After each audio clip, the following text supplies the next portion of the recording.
Posiciones en la escritura y estamos examinando, hermanos, el carácter de un pastor bíblico. Hace 8 días habíamos examinado lo que Pablo le había dicho a Timoteo en su primera carta, en 1 Timoteo capítulo 3, del versículo 1 en adelante, y estuvimos viendo las características morales y tanto en la casa como en la iglesia y como los de afuera de un pastor bíblico. En esta mañana, hermanos, veremos la segunda parte. Yo he titulado el sermón El carácter de un pastor bíblico, parte 2 o segunda parte, y veremos en esta mañana, hermanos, lo que la palabra de Dios dice acerca del carácter de un pastor, pero lo veremos desde un punto de vista un poco distinto. Lo veremos desde el punto de vista de la carta de Pablo a Tito, y veremos que el contexto hace que, aunque los requisitos sean los mismos, la aplicación es un tanto distinta. Entonces, la semana pasada vimos los requisitos que Pablo da a Timoteo para aquellos que desean ser pastores del rebaño del Señor, y el enfoque principal de Pablo que vimos es que principalmente un pastor debe tener un carácter moral irreprochable. A diferencia de lo que nosotros vemos hoy en día en muchos lugares, la mayoría de personas se autoproclaman pastores, o pastoras también, aunque no es bíblico, se autoproclaman pastores o pastoras, y nadie tiene control de ellos, nadie vela porque ellos estén cumpliendo con su labor y con sus deberes, sino que cada persona, según su propio juicio y su propio pensamiento y según lo que ellos creen, cada persona supuestamente se autodenomina pastor. Muchas de esas personas no cumplen los requisitos que vamos a ver hoy, que son casi los mismos que vimos hace 8 días. Y bueno, vamos a ver en algunos acá, vamos a ahondar un poco en algunos que no vimos o que están distintos aquí, que no están allá. Pero veremos que al final la conclusión de Pablo es la misma. El hombre de Dios, el pastor, debe ser un hombre irreprensible. Y ya vimos que era irreprensible la última vez. Dijimos que es una persona que no puede ser acusada de cosas justas y serias por nadie. ¿Sí? No estamos hablando acá de que el pastor sea una persona perfecta, que no hayan personas que estén en desacuerdo con él. Obviamente van a haber personas que van a reprochar a los pastores, pero deben ser por causas justas y probadas. No puede ser por cualquier cosa. Entonces veremos en esta mañana, hermanos, en nuestro texto, una vez más, los requisitos que Pablo da aquí a aquellos que han de pastorear la iglesia de Dios. Pero notaremos aquí el contexto es un poco distinto, ¿sí? Pablo da unas instrucciones a Tito acerca de lo que la iglesia debe hacer en la isla de Creta, y de una vez aprovechando para todas las iglesias del Nuevo Testamento.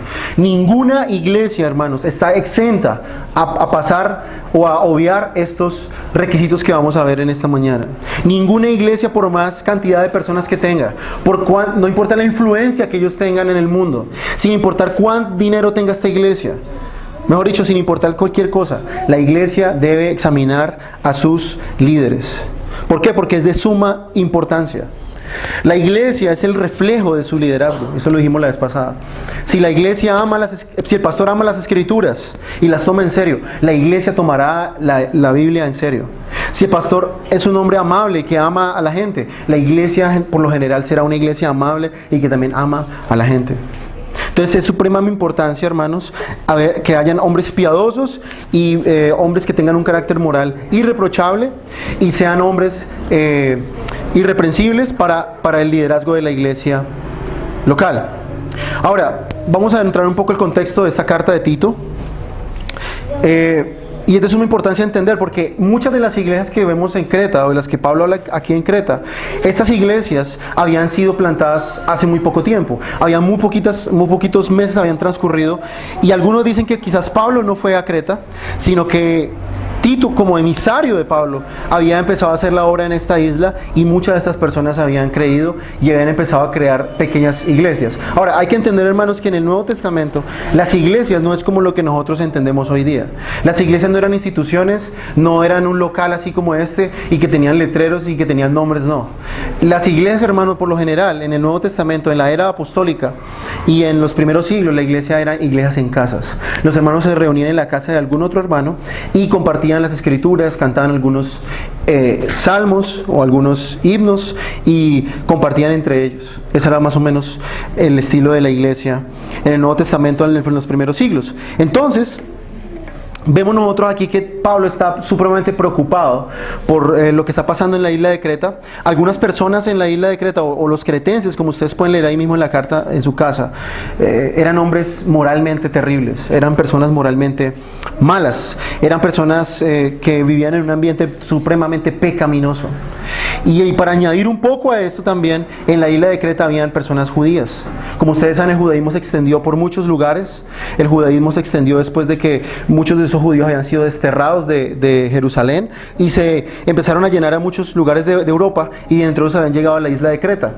Y resultaba que en la isla de Creta habían algunos judíos que estaban enseñando falsas doctrinas. Ustedes pueden notar ahí más abajito, ahí en el texto que estamos viendo, ahí en el versículo 10 dice: porque hay muchos contumaces, habladores de vanidades y engañadores, mayormente los de la circuncisión. Cuando el texto dice los de la circuncisión, se está refiriendo a judíos. Había hombres de la religión judía que estaban enseñando cosas y estaban engañando a las personas. Hablaban vanidades, hablaban genealogías de hombres. Por ejemplo, ustedes pueden notar más adelante en el capítulo 3, Pablo le dice a Tito que no se encasilla a debatir con estos hombres que enseñan genealogías, que enseñan historias, que enseñan cosas de hombres.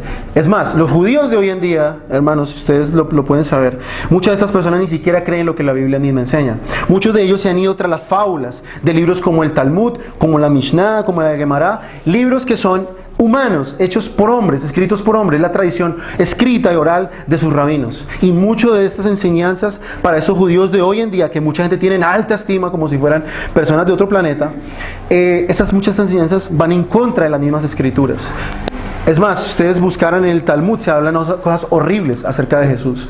En la Gemara se hablan cosas terribles acerca de la persona del Señor Jesús, contradiciendo lo que las mismas Torá habla acerca del Mesías. Entonces, hasta el día de hoy estos judíos han permanecido en sus mismas enseñanzas falsas, y estas enseñanzas falsas eran digámoslo así, era una amenaza para estas iglesias que estaban naciendo, que eran nuevas en la isla de Creta. Entonces Pablo le habla a Tito y le da estas advertencias que están ahí en el versículo 5, dice: por esta causa te dejé en Creta, por eso lo dejé ahí, dice Pablo, para que corrigieses lo deficiente.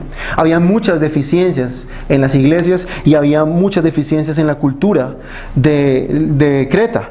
Por eso una de las cosas que tiene que hacer Tito en las iglesias es corregir esta falsa enseñanza y esta falsa doctrina que estos judíos en su gran mayoría estaban enseñando a las iglesias.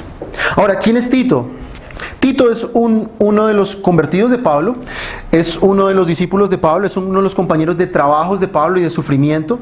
Y tanto Tito como Timoteo, ambos estaban en el oficio de evangelistas. Muchos de ellos enseñaban la verdad, iban con Pablo en algunos de sus viajes, y ellos, el trabajo mayoritario que ellos tenían era continuar edificando las iglesias que Pablo empezaba a plantar.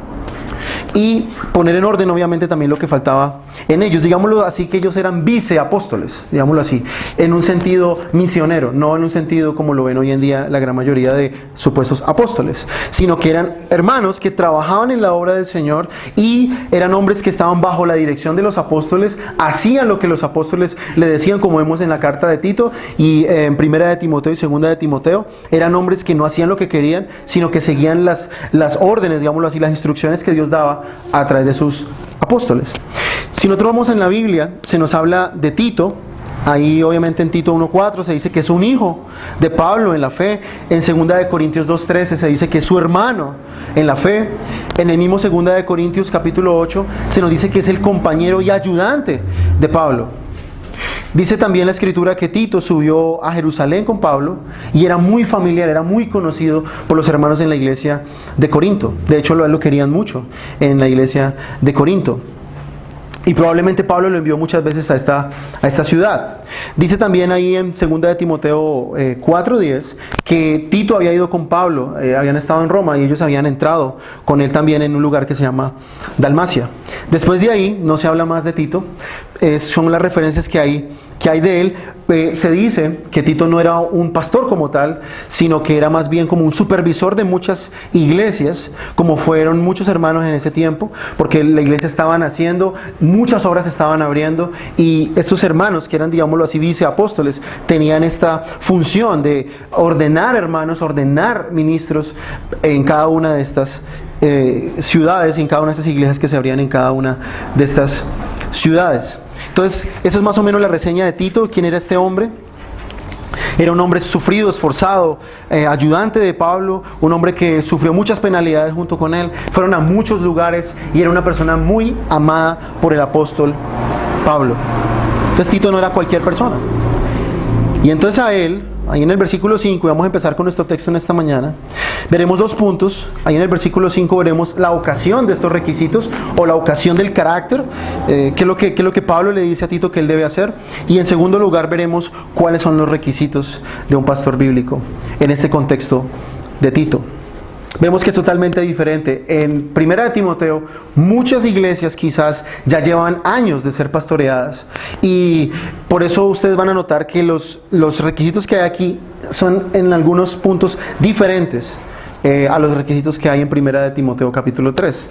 Vemos aquí en este texto un gran énfasis en la doctrina, a diferencia en 1 de Timoteo, que hace mucho énfasis en el carácter. En ambos pasajes se habla de carácter, pero aquí Pablo le añade a Tito la doctrina, como veremos ahí en el versículo 9 más adelante. Entonces, ¿cuál es la ocasión de estos requisitos? Pablo había dejado a Tito en Creta, habían plantado algunas iglesias pequeñas donde todavía habían creyentes, pero esas iglesias todavía no tenían pastores. Era más o menos como una iglesia como la nuestra. Aún no habían pastores, había 9 hermanos que habían sido ordenados, pero la preocupación de Pablo allí es que deberían haber hermanos allí que lideraran estas obras. Entonces, podemos nosotros aprender, hermanos, que Dios a sus iglesias verdaderas jamás las deja incompletas. Esas iglesias necesitaban orden, y puesto que necesitaban ese orden, Tito es dejado allí para arreglar el asunto en estas iglesias. Él es dejado allí como un emisario, y él iba a ir a esta isla a dejar todo esto en orden. Ahora, notemos, hermanos, la necesidad de las iglesias locales de tener pastores. La mayoría de personas piensan, hermanos, y yo conozco algunas personas que creen que las iglesias no deben tener autoridades, porque lastimosamente hoy en día se ha abusado demasiado de la autoridad pastoral. Muchas personas utilizan el pastorado como un trampolín para hacer su propia carrera de éxito, para mostrarse como hombres poderosos, para tener dinero, para escalafonar sobre otros hermanos, para pasar por encima de ellos, para hacer promoción de sus propios superministerios. Y yo entiendo a esas personas, pero la escritura es clara, hermanos. Las iglesias deben tener líderes, deben tener personas que están al frente y que son personas que tienen labores específicas. Y como vimos en 1 de Timoteo capítulo 3, el pastorado no es un título. El pastorado es una labor, es un cargo, es una obra, como vimos hace 8 días. Es una obra por aquellos hombres que desean ser pastores se queman por dentro, desean con muchas ganas servir al pueblo de Dios. Esa es la motivación de un pastor verdadero. Como vimos hace 8 días y veremos otra vez, no es el dinero, no es la fama, no es el ámbito de sonar y de mostrarse por encima de otros, sino es únicamente el de servir fielmente, como veremos hoy, al Señor en la iglesia.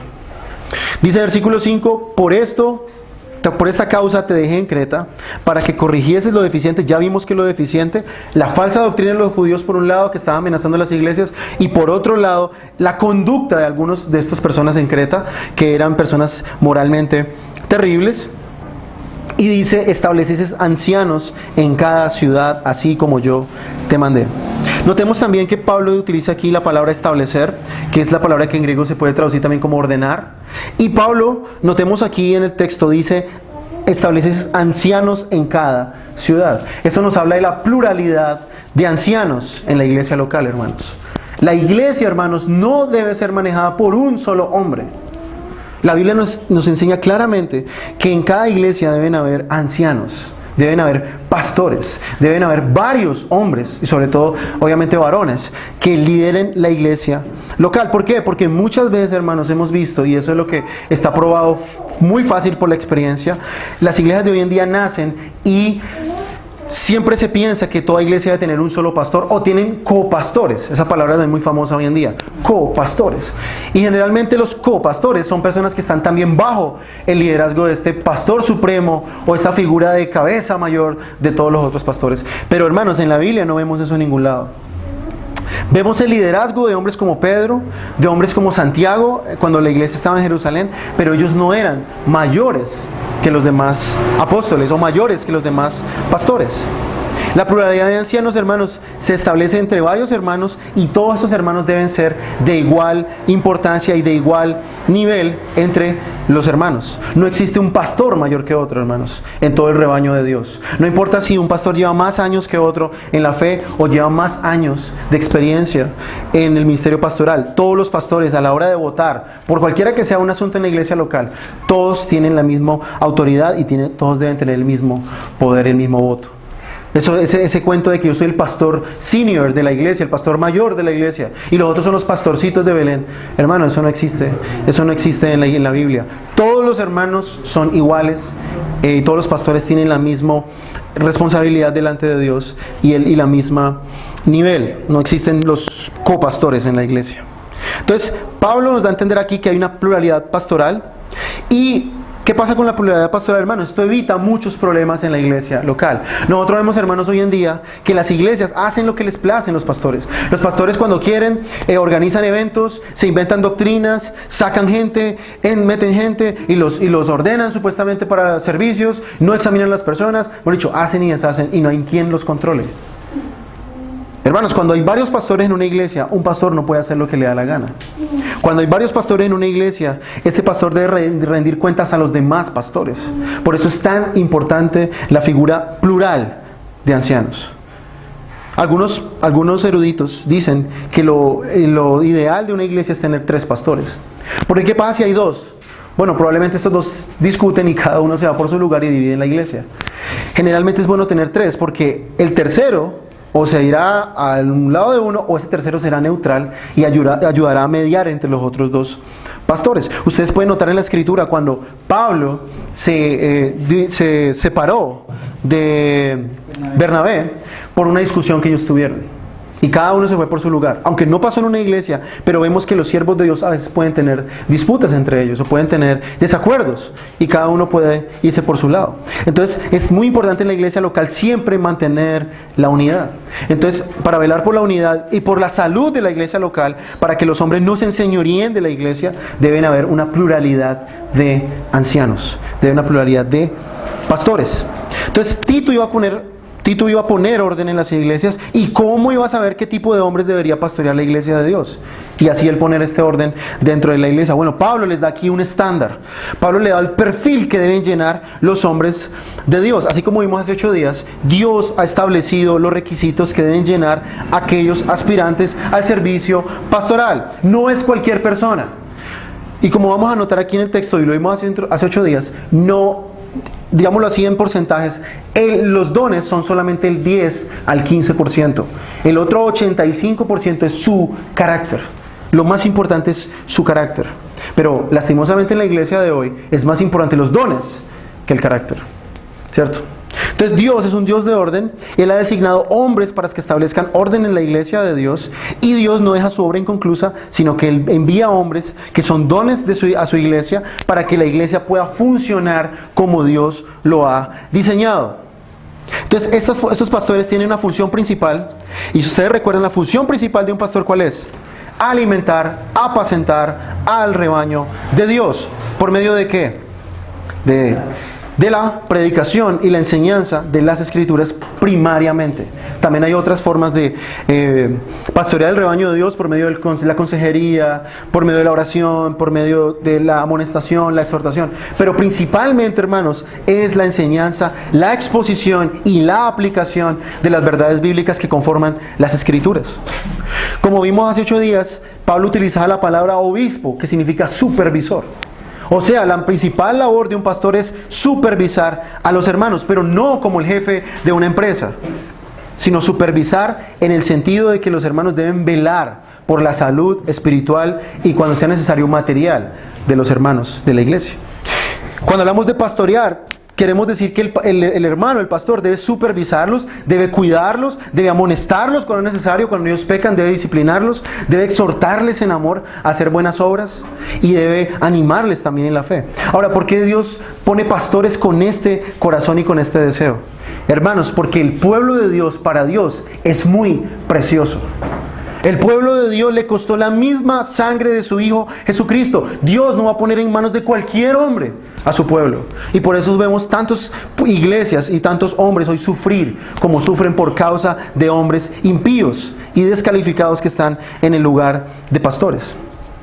Entonces, como veremos en la carta de aquí de Pablo a Tito en la isla de Creta, había muchos problemas graves de conducta, aún dentro de los cretenses. Era un pueblo que tenía costumbres y tenía comportamientos inmorales, y los pastores debían ser personas diferentes a ellos. Los pastores no podían ser igual de impíos a ellos, no podían tener el mismo carácter moral de su cultura y de como el alrededor de donde ellos vivían, sino que ellos debían ser diferentes. Leo versículo 12 y 13 del capítulo 1, dice, uno de ellos, su propio profeta, dijo, los cretenses siempre mentirosos, malas bestias, glotones, ociosos. Versículo 13, este testimonio es verdadero, por tanto, repréndelos duramente para que sean sanos en la fe. ¿Notan ustedes cómo algunos hermanos en la iglesia se comportaban también? Algunos hermanos de Creta. Imaginen que usted le digan que usted es una mala bestia. Quiere decir que usted moralmente es terrible, un glotón. Ocioso, no trabajaban, ¿cierto? Eran mentirosos. ¿Qué tenía que hacer Tito? ¿Ponerles una obra de teatro para que ellos cambiaran? No, dice el versículo 13, repréndelos duramente para que sean sanos en la fe, para que ellos crean las cosas correctas. Entonces, el pastor debía ser diferente. El pastor no podía estar inmiscuido en las mismas falsas doctrinas de los falsos maestros. Vemos ahí en el capítulo 3, verso 9, vea lo que dice Pablo. Le dice a Tito, pero evita las cuestiones necias, genealogías, contenciones y discusiones acerca de la ley, porque son vanas y sin provecho. El hombre de Dios, como Tito, y los que él iba a establecer, no podía inmiscuirse en las mismas enseñanzas falsas y ponerse a debatir con los falsos maestros por deporte.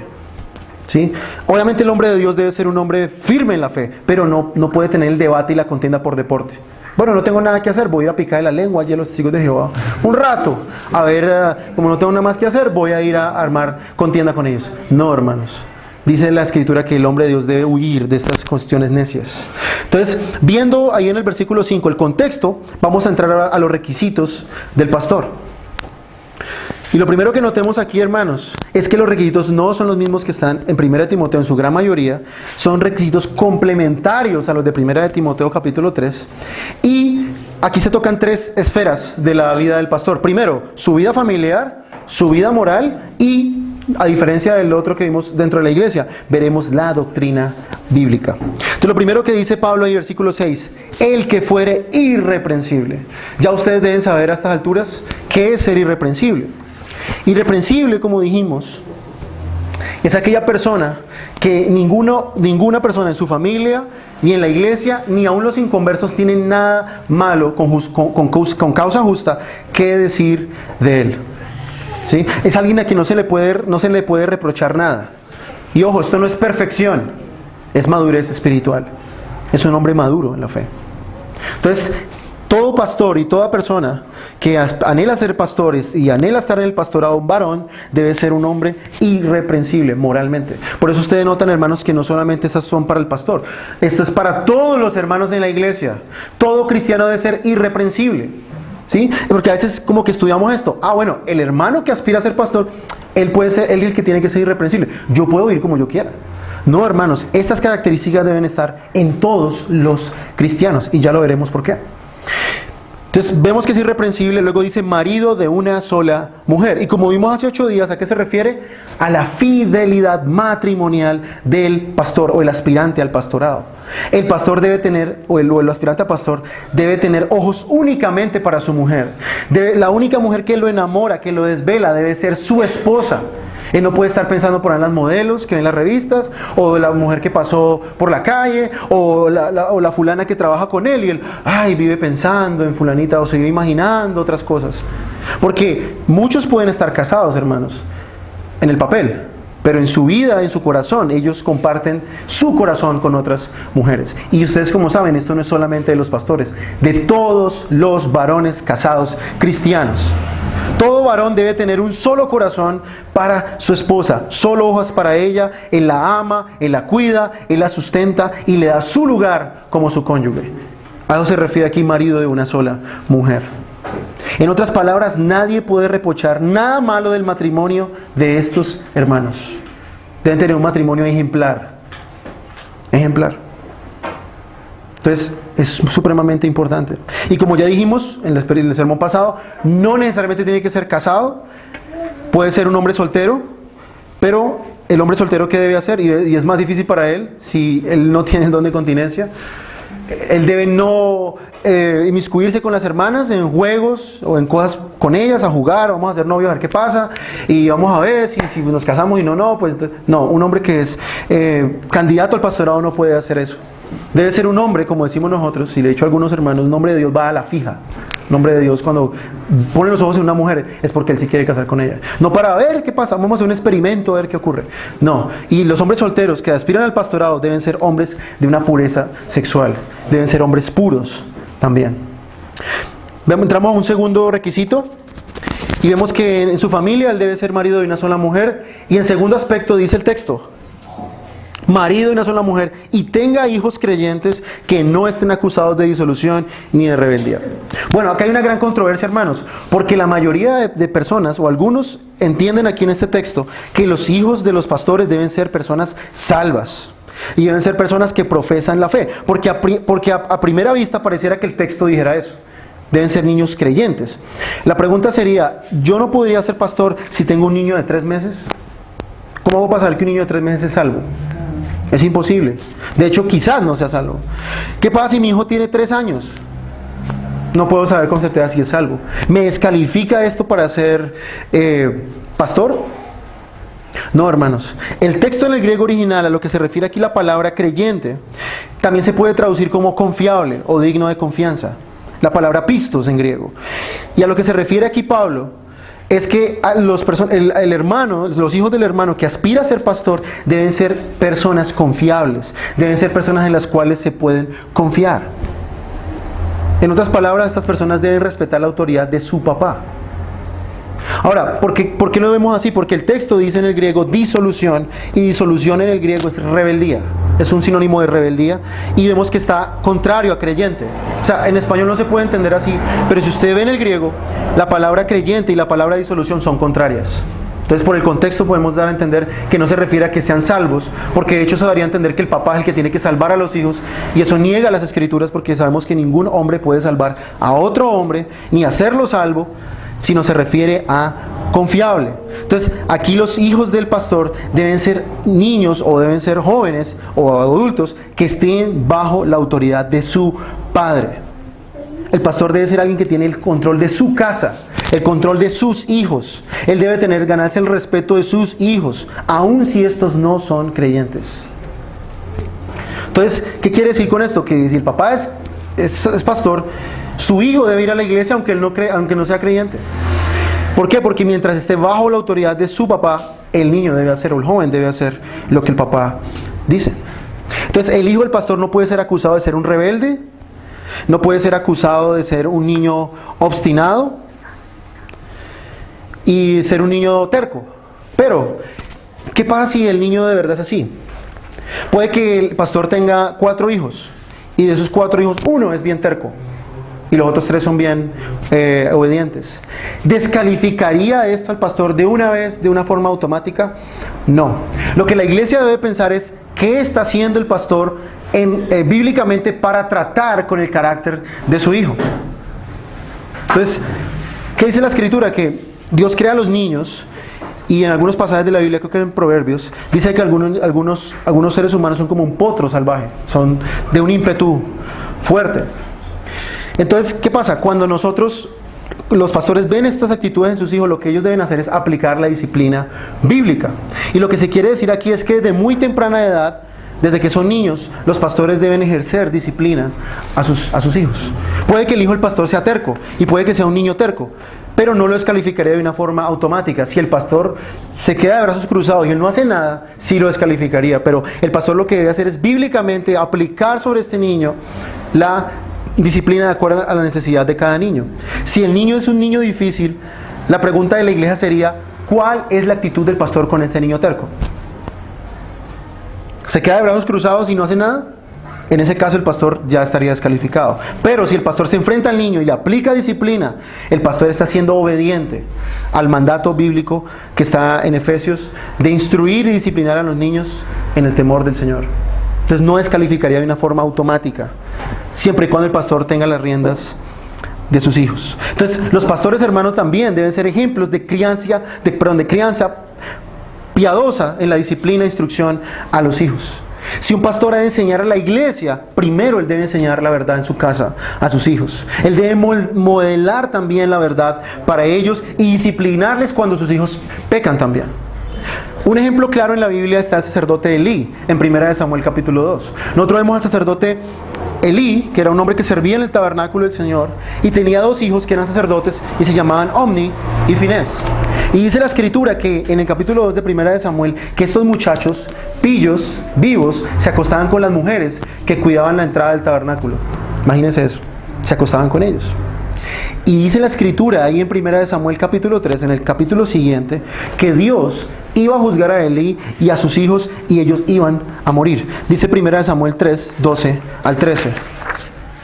Aquel día yo cumpliré contra Elí todas las cosas que he dicho sobre su casa, desde el principio hasta el fin, o sea, lo que él dijo en el capítulo 2. Y le mostraré que yo juzgaré su casa para siempre, por la iniquidad que él sabe. ¿Cuál era esta iniquidad? Versículo 13. Porque sus hijos han blasfemado a Dios y él no los ha estorbado. El problema no era tanto el carácter de ellos, el problema era la actitud de Elí. Él no disciplinaba a sus hijos, él no les estorbó en su pecado. Entonces el pastor de Dios, un hombre bíblico, debe primero velar por la actitud de sus hijos antes que los hermanos de la iglesia. Entonces Pablo aquí claramente relaciona el liderazgo del hombre en el hogar con el liderazgo en la iglesia. Si el pastor sabe tener autoridad y liderazgo en su hogar, él tendrá la misma capacidad y la aplicará de la misma manera en la iglesia. Por eso es tan importante que un pastor tenga su casa en orden. Si su dirección tiene resultados en la casa, entonces él puede esperar lo mismo y gobernar de igual manera en la iglesia. Por ejemplo, ¿qué hace el pastor cuando un miembro de la iglesia se pone rebelde? Bueno, si él ya ha disciplinado a su hijo, obviamente no le va a pegar, pero si el pastor sabe tratar con el carácter difícil de uno de sus hijos, él va a saber tratar con personas que vienen a dividir la iglesia o que vienen a sembrar discordia en la iglesia, o aún lobos que vengan a enseñar falsas doctrinas. El pastor va a ser firme y él va a saber cómo disciplinarlos porque él ya lo hace en su casa. Por eso es tan importante el ministerio del hogar del pastor. Un pastor que sabe manejar a sus hijos y disciplinarlos, sabrá manejar a aquellos miembros o aquellas personas difíciles en la iglesia. Porque el pastor corregirá a esos hermanos de la misma manera que corrige a sus hijos. Por eso es tan importante, hermanos. Por eso el pastor debe ser irreprochable. Versículo 7. Porque es necesario, o sea, la misma palabra ahí que en 1 Timoteo 3. No es opcional. Bueno, el pastor puede que como que tenga la familia ahí medio, como que sí. No, dice Pablo, es necesario que el obispo o el supervisor sea irreprensible, vuelve y lo dice, como administrador de Dios. ¿Cómo llama Pablo aquí al pastor? Un administrador de Dios. Él es el que administra principalmente ¿qué? La palabra de Dios, los misterios de Dios. El pastor no es el dueño del chuzo. El pastor es el administrador, él es simplemente el gerente, no es el dueño del local, él no es el dueño de las ovejas, como ya lo vimos en 1 de Pedro capítulo 5, no es el que compró las ovejas, él no son de su posesión. Por eso a mí me parece ridículo en esas iglesias donde la gente se pelea por discípulos, y es que es mío, no es suyo, es mío, no, que sé que, no, hermanos. La iglesia no se mide por cantidad de personas, como ya lo dijimos, sino por el carácter de las personas. Y dijimos también que estas ovejas las había comprado el Señor y las había confiado, como dice 1 de Pedro 5, a los pastores. Nos ha sido confiado, nada más. Ahora, este administrador, ¿cómo debe ser? Versículo, sigue en el versículo, no soberbio. Esto no está en 1 Timoteo Capítulo 3, pero sí está aquí. ¿Y a qué se refiere? Bueno, el pastor no debe ser un hombre prepotente, arrogante, debe ser un hombre sencillo en su forma de ser. No debe haber lugar para la arrogancia en este hombre. No debe ver a los hermanos como gente inferior, como eso pasa hoy en día, ¿no? Ven al hermano como algo inferior. Ay, hermanito, vaya usted, vaya a barrar la puerta de la iglesia. Vaya usted, cuide los carritos, hermano. Lo ven como algo inferior. El pastor no debe creerse más que los demás hermanos porque él tiene una posición diferente. Lastimosamente hoy vemos a cantidades de pastores, yo conozco muchos, prepotentes, arrogantes, como si ellos fueran los jefes de una empresa o las celebridades. Ellos son las divas de la iglesia, ¿cierto? Ellos son los principales de la iglesia, a los que no se les puede hablar ni se les puede corregir. Pero vemos aquí que el texto dice que el hombre de Dios no es soberbio, no es un hombre terco, es un hombre sencillo. Un hombre que está dispuesto a ser corregido cuando él se equivoca y a pedir disculpas cuando él también se equivoca. Yo nunca en mi vida he visto un pastor que pida disculpas de estas iglesias. De las otras iglesias he visto, de las reformadas y las sanas. He visto pastores que piden disculpas. En esta iglesia jamás he visto uno que pida disculpas. Segundo, no iracundo. Dice, el hombre de Dios debe tener ¿qué? Debe ser alguien que tiene dominio de su carácter.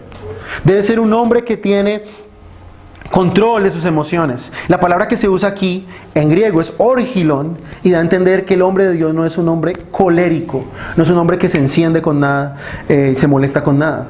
No puede tener estallidos de ira, no puede ser gobernado por su mal genio.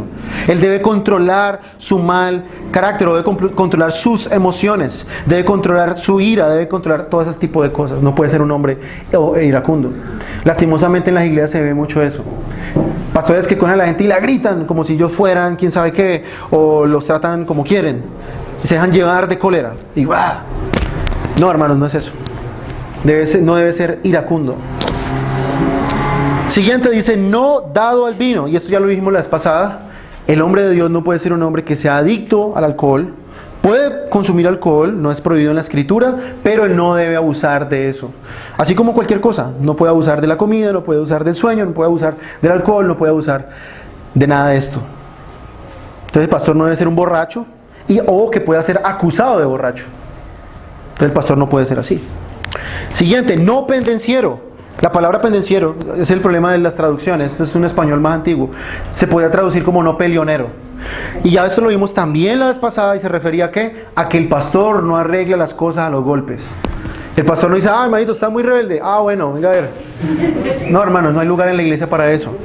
No es un hombre que soluciona los problemas a los golpes ni con palabras hirientes. Él no hace sentir mal a los hermanos con sus palabras. No es un hombre pendenciero. No es un hombre peleonero. El pastor no es alguien que busca peleas, ni tampoco busca pleitos con las demás personas. A eso se refiere.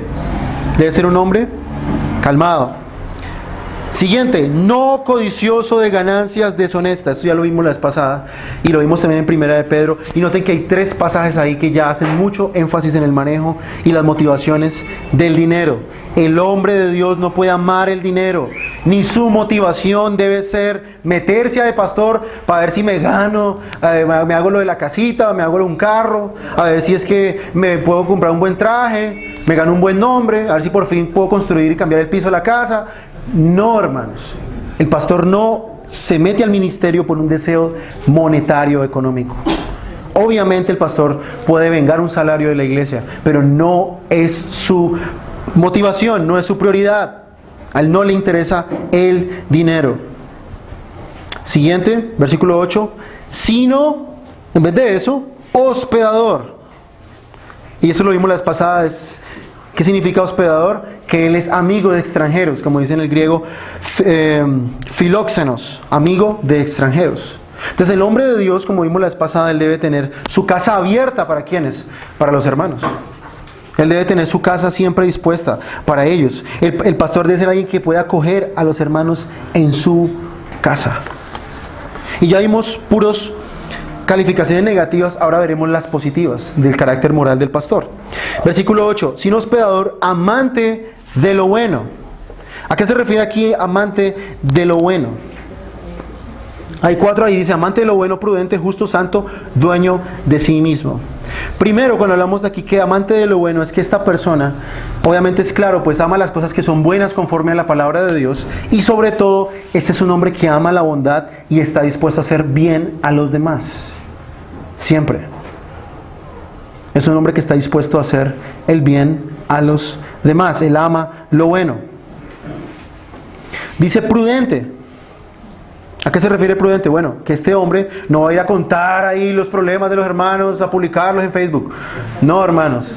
Él es un hermano prudente. Él tiene tacto para manejar los problemas de la iglesia. Él no va a hablar cosas que no sean, digamos, de la vida personal de los hermanos, que sean delicadas. Él es un hombre prudente en su forma de hablar. Y también dijimos que era prudente en su forma de vestir. Este hermano calla cuando tiene que callar y habla cuando él tiene que hablar.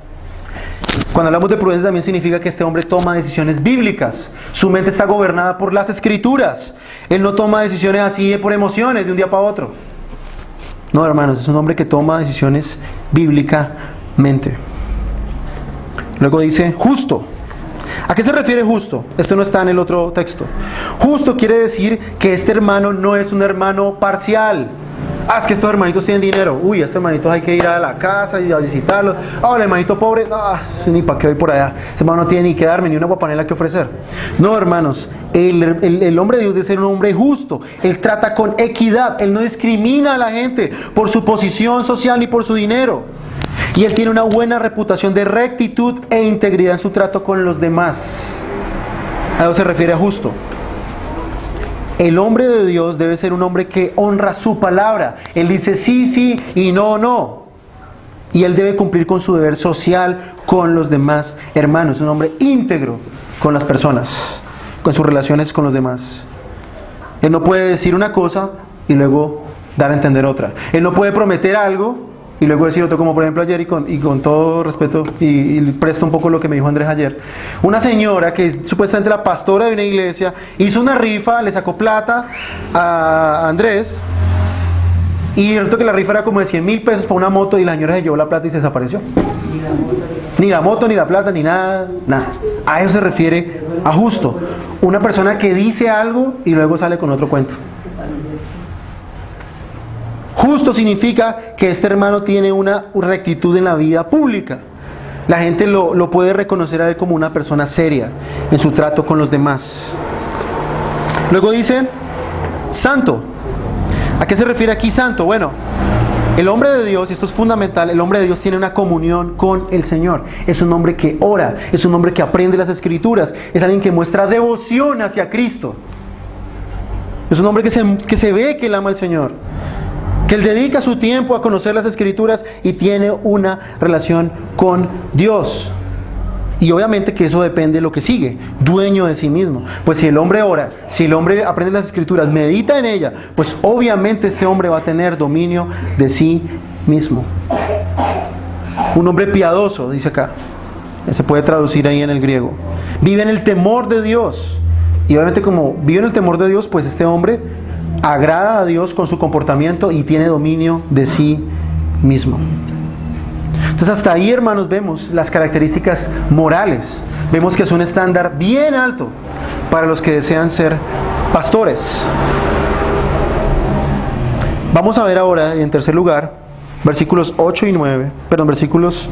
9, y vamos a ver las características doctrinales de un hombre de Dios. Ya vimos la urgencia y la necesidad de los pastores, vimos el carácter moral y ahora vamos a ver el carácter doctrinal.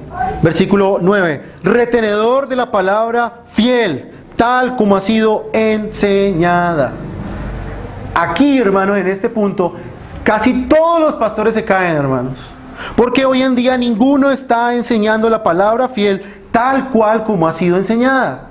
Ustedes ven que hoy en día enseñan cualquier cosa, lo que les place.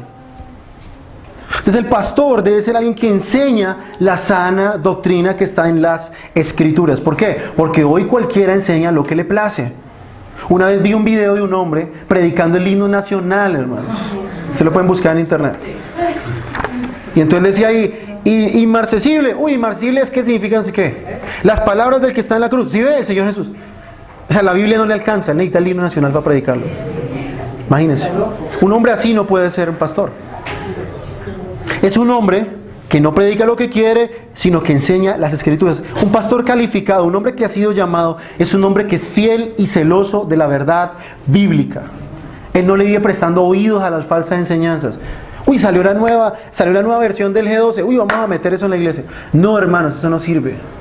Es que ahora se inventaron los superencuentros. Uy, vamos a meter superencuentros en la iglesia. Hermano, es un hombre descalificado. El pastor debe ser alguien que está firmemente plantado en la verdad. No puede ser un hombre que fluctúa o cambia de su doctrina al gusto. Un día dice, bueno, vamos a creer en la suficiencia de la Escritura. No, ya después no. No, hoy creemos en la deidad de Cristo. No, ya después no creemos en la deidad de Cristo. Bueno, hoy no creemos en profecías. Bueno, mañana sí vamos a creer en profecías. No, hermanos, es un hombre que se interesa únicamente en enseñar y predicar la verdad de las Escrituras. En otras palabras, los ancianos deben ser maestros de la palabra. Dice un predicador de este texto, dice, este es el don principal de un supervisor, el cual es elegido especialmente para que enseñe, porque la iglesia no puede ser gobernada de ninguna otra forma más que con la palabra de Dios. ¿Cómo se gobierna la iglesia local? Con la palabra de Dios, no con nada más, hermanos. No con títeres, no con payasos, no contrayendo la bandita tal y vamos a escuchar a fulano. No, hermanos, la palabra de Dios se gobierna con las Escrituras. Ahora, ¿y por qué es tan importante las Escrituras? Aunque no lo quise incluir acá en el sermón, pero lean el versículo que sigue, versículo 10. Porque hay muchos contumaces, habladores de vanidades y engañadores, mayormente los de la circuncisión, versículo 11, a los cuales es preciso tapar la boca. ¿Cómo le va a tapar yo la boca a alguien que enseña mal? Que está haciendo falsa doctrina, diciéndole Cristo te ama, tiene un plan maravilloso para ti, Dios no odia a nadie, es puro amor. No, hermanos, con sana doctrina. Por eso el pastor debe ser un hombre que cuida la verdad de los falsos maestros y habla a los pecadores con respecto a su vida impía, hermanos. Y eso es lo que estaba pasando acá en Creta. Unos estaban enseñando error y otros estaban viviendo una vida impía. ¿Qué debe hacer el pastor? Callarle la boca a unos y enseñarle la sana doctrina a los otros. Por eso el pastor tiene una función doble: exhortar a los pecadores y defender la verdad de los lobos. Ustedes ven que hoy en día los pastores no hablan nada de la falsa doctrina. Yo no juzgo a nadie, dicen ellos. Yo no hablo ni me gasto ahí hablando de los demás. Hermanos, por eso es que esas iglesias donde no se refuta la falsa doctrina son las primeras que la abrazan, hermanos. Porque los pastores no son personas celosas de la verdad. Entonces, los pastores deben refutar a los que enseñan mal, deben contradecir a los que contradicen la verdad. Y obviamente el pastor debe ser un hombre prudente, porque ya vimos que el hombre de Dios no es un hombre contencioso. El hombre defiende la verdad cuando es necesario. Y el pastor también debe promover la santidad y las buenas obras. Pero ustedes ven que hoy en las iglesias se enseña puro moralismo, porque no se está exponiendo las Escrituras. Miren el versículo 8 del capítulo 3. Palabra fiel es esta, y en estas cosas quiero que insistas con firmeza. ¿Qué cosas? Para que los que creen en Dios procuren ocuparse en buenas obras. Estas cosas son buenas y útiles a los hombres. ¿Qué le está diciendo Pablo a Tito? Predica la verdad, porque la única forma en que los hombres se van a poder ocupar en buenas obras no es enseñándoles historias así conmovedoras para que, ay no, es que un perrito le atropelló un carro y se pone a hablar de otras cosas. Ay, pobrecito. Bueno, hermanos, por favor, vivan en santidad. No, hermanos, es con la verdad de las Escrituras. Por eso el pastor necesita ser versado en la verdad, para que él pueda enseñar a los hermanos a vivir y a vivir las Escrituras. Entonces, cualquier persona que no manifieste un amor por la fidelidad a la Escritura no puede ser pastor. Un hombre que no conozca la Biblia a profundidad, que no medite en la palabra de Dios, que no dedique tiempo a estudiarla, no es apto para ser pastor. Segundo, cualquier persona que no aplique firmemente y fielmente lo que él predica de la Biblia a su propia vida, ni procure que la palabra de Dios sea su regla y su norma de vida, no puede ser pastor. Tercero, cualquier persona que no confíe plenamente en las Escrituras o cuestione su inspiración divina y su plena autoridad, no puede ser pastor. Cuarto, Cualquier persona que haya mostrado que es voluble, que es muy inestable en la enseñanza, que puede ser influenciado fácilmente por cualquier doctrina extraña, que no tiene una convicción fuerte al Evangelio, no puede ser pastor. Que compromete la verdad de la Biblia. Quinto, cualquier persona que se deje presionar por la cultura, por las ideas sociales, por la familia, y diluya el mensaje o meta enseñanzas desconocidas de la palabra de Dios, no es apto para ser pastor. Ahora, hermanos, yo les pregunto, ¿cuántos hoy rompen este requisito? Casi todos. Hoy están enseñando no conforme a la sana doctrina, porque de hecho no la conocen. Están enseñando sus propios deseos. ¿Cuántos de ustedes escuchan pastores hablar de visiones, profecías? Y es que yo estoy predicando la visión que me dieron y la profecía que me dieron. Hermanos, yo les digo algo sin temor a equivocarme. Estos hombres están descalificados del pastorado. No son puestos por Dios. No son pastores del rebaño de Dios. Son mercenarios que enseñan solamente para lucrarse, para taparse de plata. Otros para manipular y otros para enseñorear a la gente.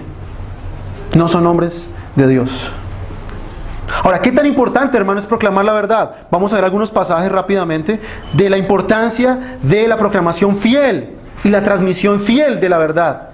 1 Timoteo 4:6 dice: al señalar estas cosas a los hermanos, serás buen ministro de Jesús, nutrido con las palabras de la fe y de la buena doctrina que has seguido. 1 Timoteo capítulo 4, verso 6. El mismo 1 Timoteo capítulo 4, verso 16. Ten cuidado de ti mismo y de la enseñanza. Persevera en estas cosas, porque haciéndolo asegurará la salvación tanto para ti como para los que te escuchan. Según este texto, ¿qué debe tener cuidado el pastor? De sí mismo y de la doctrina. Y eso es lo que estamos diciendo acá. Tenga cuidado de su carácter moral y de lo que enseña. ¿Qué pasa si el pastor falla en alguna de las dos? Se pierde él y se pierden todos los que le oyen. Segunda de Timoteo 1, 13 y 14. Mire esto. Si esto no me enseña a mí, hermanos, a predicar solo la verdad y solo la Biblia, pues entonces yo no sé qué texto, qué otra cosa podemos decir. Retén la norma de las palabras sanas que has oído de mí, en la fe y el amor de Cristo Jesús. Guarda, mediante el Espíritu Santo que habita en nosotros, el buen depósito que se te ha encomendado. ¿Sabe qué es este depósito? La verdad, la doctrina. Segunda de Timoteo 2, 2.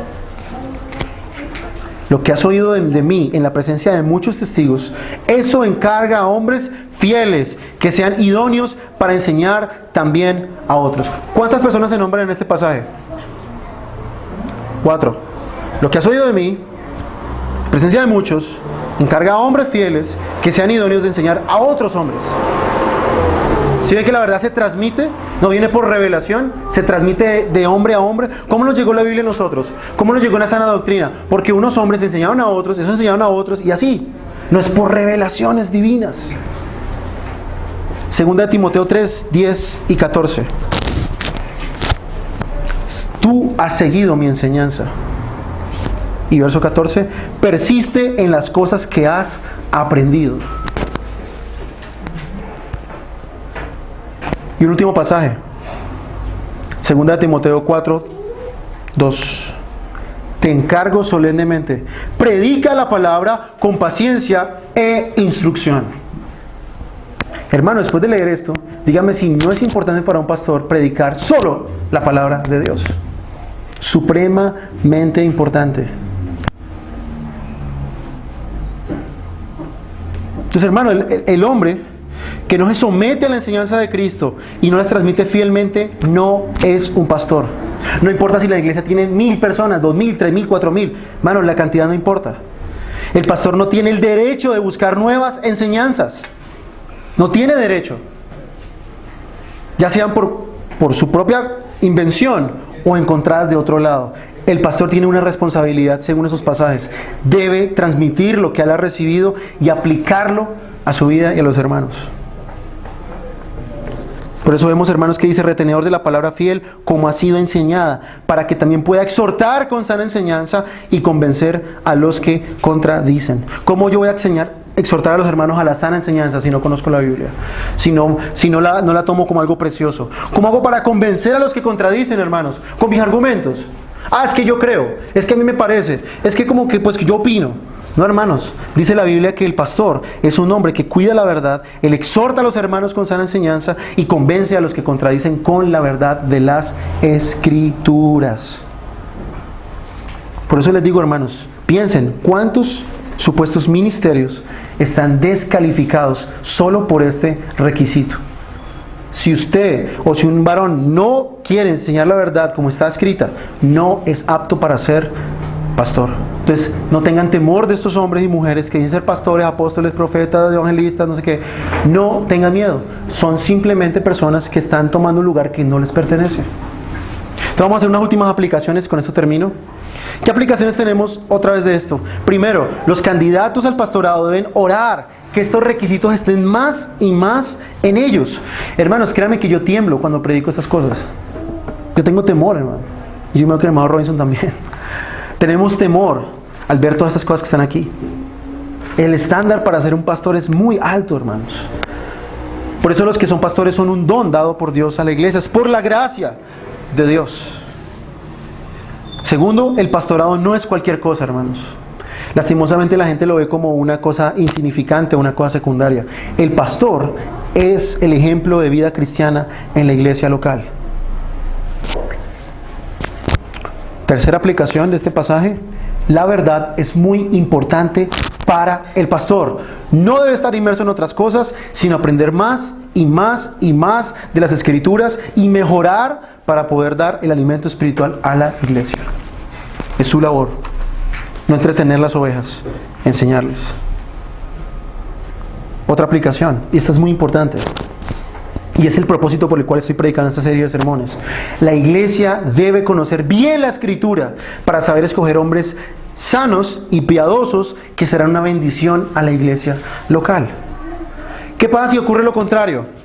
Un hombre descalificado, y muchos aquí lo saben, hermanos, porque han vivido en iglesias terribles, es una maldición para la iglesia local, un hombre descalificado. Venimos de iglesias donde los hombres son descalificados.